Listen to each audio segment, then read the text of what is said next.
ఓం నమః శివాయ. ఓం నమో నారాయణాయ. నరదృష్టి నివారణ కాళభైరవాయ నమో నమః. అక్షర తులాభార నవగ్రహ దేవతాభ్యో నమో నమః. హరి ఓం. మా ఛానల్కి స్వాగతం. చూస్తున్న వీక్షకులకు ప్రేక్షకులకు ప్రియ కాళభైరవ భగవద్బంధులకి స్వాగతం పలుకుతూ మమ్మల్ని ఎంతగానో ఆదరిస్తూ ఉండబడినటువంటి ప్రియ సోదర సోదరీమణులకు సనాతన ధర్మ సంరక్షకులకు సమస్త భగవద్బంధువులకి స్వాగతం పలుకుతూ అందరికన్నా ముందుగా హోలీ పూర్ణిమ శుభాకాంక్షలు. 1/3/2025 నుండి 15/3/2025 వరకు పుట్టినటువంటి వారందరికీ కూడా ముందస్తుగా జన్మదిన శుభాకాంక్షలు. గతంలో వివాహం చేసుకున్న వారికి వివాహ వార్షికోత్సవ శుభాకాంక్షలు. ద్వాదశ రాశుల్లో గ్రహ గమనాన్ని వీక్షింపచేద్దాం. వృషభ రాశిలో దేవగురు బృహస్పతి సంచార స్థితి, మిథున రాశిలో కుజ భగవానుడు సంచార స్థితి, కన్య రాశిలో కేతు భగవానుడు సంచార స్థితి, కుంభరాశిలో ఏడాది తర్వాత రవి మరియు శని భగవానుడు యొక్క సంచార స్థితి, మీనరాశిలో బుధుడు శుక్రుడు రాహు సంచార స్థితితో ద్వాదశ రాశుల్లో గ్రహ గమనాలు ఈ విధంగా ఉన్నాయి. ధనుసు రాశి వారు హోళికా పూర్ణిమ సందర్భంగా గ్రహ దోషాన్ని ఎలా తొలగించుకోవాలి, గ్రహ యోగాన్ని ఎలా పొందాలో ఈ వీడియోలో సవివరంగా సంపూర్ణంగా తెలుసుకుందాం. ధనుసు రాశిలో ఏ నక్షత్రాలు వస్తాయనగా మూలా నక్షత్రంలోని 4 పాదాలు, పూర్వాషాఢ నక్షత్రంలోని 4 పాదాలు, ఉత్తరాషాఢ నక్షత్రంలోని 1 పాదం కలిపితే ధనుసు రాశి అవ్వడం జరుగుతుంది. అలాగే చాలామందికి పుట్టినటువంటి కాల సమయంలో డేటా ఆఫ్ బర్త్లు లేనటువంటి కారణం వలన పేరు యొక్క మొదటి అక్షరాన్ని అనుసరిస్తూ ఆ రాశిని తెలుసుకునే ప్రయత్నం చేద్దాం. ఏ, యో, బా, బి, బు, ధ, బా, డా, బే అక్షరాల వారందరూ కూడా ధనుసు రాశి జాతలే. ధనుసు రాశి యొక్క అధిపతి దేవగురు బృహస్పతి. 30 సంవత్సరాల తర్వాత రవి భగవానుడు కుంభరాశిలో శని భగవాన్తో కలిపి సంచారం చేయడం చాలా అరుదైనటువంటి రోజులు అని చెప్పి గమనించాలి. కనుక రాబోయే కాలంలో షష్ఠగ్రహ కూటమి కూడా రాబోతుంది. అర్ధాష్టమ బుధుడు, అర్ధాష్టమ శుక్రుడు, అర్ధాష్టమ రాహు సంచార స్థితి ఉన్నప్పుడు పరిస్థితులు తల్లకిందులయ్యే పరిస్థితి ఉంటుంది. ఆరోగ్యము, ఉద్యోగము, స్థానచలనము, వ్యాపారాలు, పెట్టుబడులు, సమయం, ఆరోగ్యం అనుకూలించలేని పరిస్థితుల్లో ఉంటుంది. ఇలాంటి కాల సమయంలోనే మీరు ఓపిక, పట్టుదల, సహనంగా ఉండాలి. కొన్ని వేల వీడియోలలో మీరు ఈ వీడియో చూస్తున్నారు అన్నట్లయితే నవగ్రహ దేవతల అక్షర తులాభార మహోత్సవ కార్యక్రమంలో పాల్గొనే సమయం ఆసన్నమైందని చెప్పి మీరు గుర్తుపెట్టుకోగలగాలి.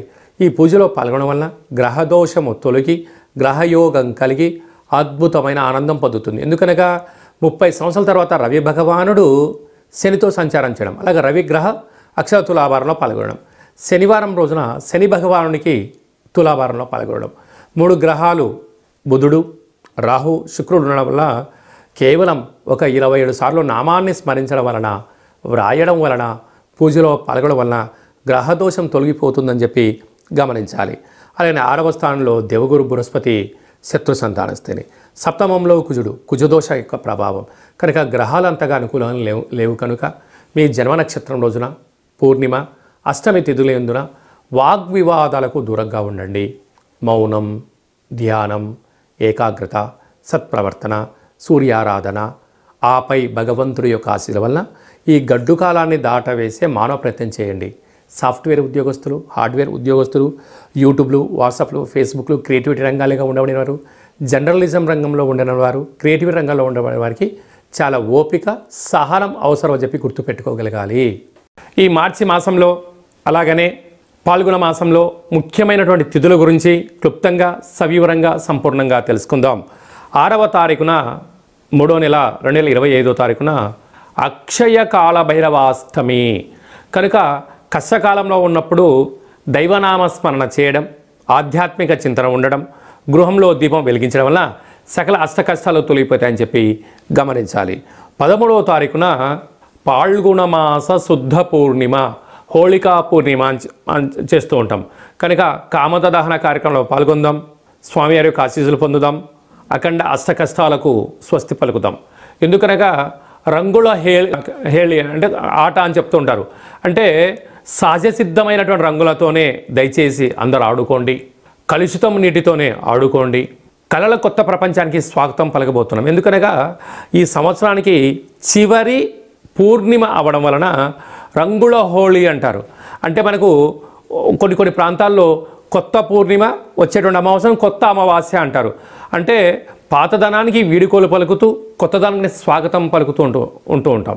అందుకే మనం అందరము కూడా రంగులతో అలంకరించుకొని ఆడుకొని ఈ పాత సంవత్సరంలో అంటే తెలుగు సంవత్సరాల్లో ఈ జ్ఞాపకాలంతనూ కూడా మధుర స్మృతులను గుర్తుపెట్టుకుంటూ పడ్డ అష్టకష్టాలకు స్వస్తి పలుకుతూ అష్టైశ్వర్యానికి రాబోయే కాలంలో స్వాగతం పలకాలని రంగులతో ఆటలాడుకొని మంచి కొత్త సంవత్సరానికి స్వాగతం పలుకుతాం. కనుక ఆడుకునేటువంటి వారందరూ కూడా దయచేసి సహజసిద్ధ రంగులతోనే ఆడుకోండి. కలుషితం లేని జీవనాన్ని పొందండి. ఎందుకనగా చాలా ప్రాంతాల్లో స్కిన్, హెయిర్, కళ్ళు ప్రాబ్లం అయిన సందర్భాలు కూడా చాలా ఉంటున్నాయి. దయచేసి ఎవరు కూడా పండగ పూట బాధపడకూడదు అనేటువంటిది మన సనాతన ధర్మం. అందరూ క్షేమంగా ఉండాలి, అందరూ ఆరోగ్యంగా ఉండాలి. పాత సంవత్సర పూర్ణిమకు వీడుకోలు పలుకుతూ కొత్త ఉగాది పండుగకు స్వాగతం పలుకుతూ కనుక మనమందరం కూడా వీలైతే శ్రీ రమా సహిత సత్యనారాయణ స్వామి వ్రత పూజ కార్యక్రమంలో పాల్గొనడం, దత్తాత్రేయ స్వామి యొక్క దర్శనం, శివాలయంలో పూజా కార్యక్రమం, కాళభైరవ హోమంలో పాల్గొనడం వలన సకల అష్ట కష్టాలన్నీ తొలగిపోయి కొత్త సంవత్సరానికి స్వాగతం పలకబోతున్నాం. అందరికీ శుభం, జయం, లాభాన్ని భైరవ స్వామి వారు ఆశించాలని కోరుకుందాం. అది ఏ కాకుండా ఇంకనూ మనం విజయం సాధించగలగాలి అని అంటే ఏం చేయాలో అనేది మీకు ఒకసారి చూపిస్తాను. ఈ యొక్క పాత్ర కంచు పాత్ర అంటారు. మనకు రాసులు 12 ఎలా ఉంటాయో 12 యొక్క రాసులను ఇందులో అచ్చు వేయడం జరుగుతుంటుంది. ఈ పాత్రను మనం ఇంట్లో ఉంచుకొని ప్రతిరోజు ఉదయం పూజ చేసిన తదనంతరము, సూర్య నమస్కారం చేసిన తదనంతరము ఇలా శబ్దం చేస్తే ఓంకార శబ్దం రావడం జరుగుతుంది.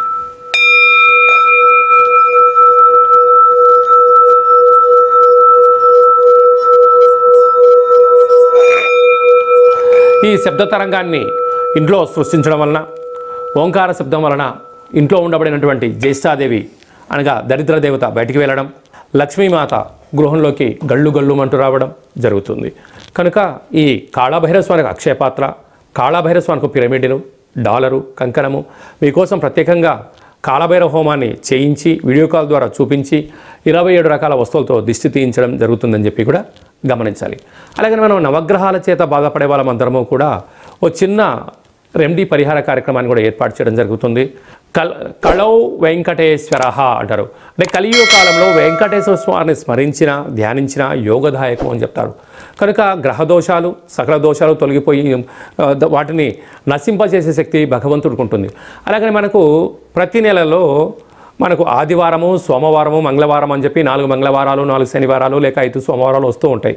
ఇలాంటి కాల సమయంలో ఆదివారం పూట సూర్య భగవానునికి స్మరించడం, 27 సార్లు నామాన్ని వ్రాయడం, సోమవారం పూట చంద్రుని స్మరించడం, 27 నామాలు రాయడం. ఇలాగ వారంలో 7 రోజులకు 9 గ్రహాలకు నామ ఇతి మంత్రియత అంటే నామాన్ని స్మరించడం, నామాన్ని వ్రాయడం వలన భగవంతుడి యొక్క ఆశీస్సులు మన మీద ఉంటాయి. ఈ ఆదివారం రాసినటువంటి పత్రాలను మన యొక్క దేవాలయంలో నవగ్రహ తులాభార, అక్షర తులాభార మహోత్సవ కార్యక్రమాన్ని ఏర్పాటు చేయడం జరిగింది. ఒకవైపు సూర్యభగవాను త్రాసులో కూర్చోబెట్టడం, మరోవైపు మనం రాసిన అక్షర పత్రాలను అందులో ఉంచి తులాభారం చేయడము, ధాన్యంతో తులాభారం చేయించి వీరందరికీ ప్రత్యక్ష ప్రసారాన్ని ఏర్పాటు చేయడం జరుగుతుంటుంది. కనుక కేవలం ఒక 108 నామములతో మనము వ్రాసి మీరు పంపించినట్లయితే, ఈ రాయాలి అనుకుంటున్న వారందరూ కూడా ఈ కింద మనం సంప్రదించినట్లయితే ఈ రాసే పత్రాలను వాట్సాప్ ద్వారా కానీ కొరియర్ ద్వారా కానీ మీకు అందజేయడం జరుగుతుంది. రాసిన తర్వాత మళ్ళీ ఫోటో తీసి వాట్సాప్లో పంపిస్తే సూర్యగ్రహ దోషం ఉన్నప్పుడు సూర్యగ్రహ తులాభారంలో, శని భగవాను యొక్క దోషం ఉన్నప్పుడు శని భగవాను తులాభారంలో ప్రత్యక్ష ప్రసారాన్ని వీక్షింపజేయచ్చు, భగవంతుడి యొక్క ఆశీస్సులు పొందగలరు అని చెప్పి ఒక చిన్న విన్నపం. ఎందుకనక ప్రతిరోజు నిత్య నైతిక కార్యక్రమంలో 5 నిమిషాలు భగవంతుడి కోసం కేటాయిద్దాం, గ్రహ దోషాలు తొలగించుకుందాం, ఐశ్వర్యానికి ఆనందానికి స్వాగతం పలుకుదాం అనేటువంటిది చిన్న విన్నపం. అలాగనే మీ వ్యక్తిగత జాతకం తెలుసుకోవాలనుకుంటున్నారా? మీరు పుట్టినటువంటి తేదీ, నెల, సంవత్సరం, సమయం రాసి మీరు వాట్సాప్లో పంపించగలిగినట్లయితే 100 సంవత్సరాల జాతకాన్ని సవివరంగా సంపూర్ణంగా వ్రాసి పంపించి మీరు పుట్టినప్పుడు గ్రహ గమనాలు ఎలా ఉన్నాయి, ప్రస్తుతం ఎలా ఉంటున్నాయి, రాబోయే కాలంలో ఎలా ఉండబోతున్నాయో సవివరంగా తెలియజేయడం జరుగుతుంటుంది.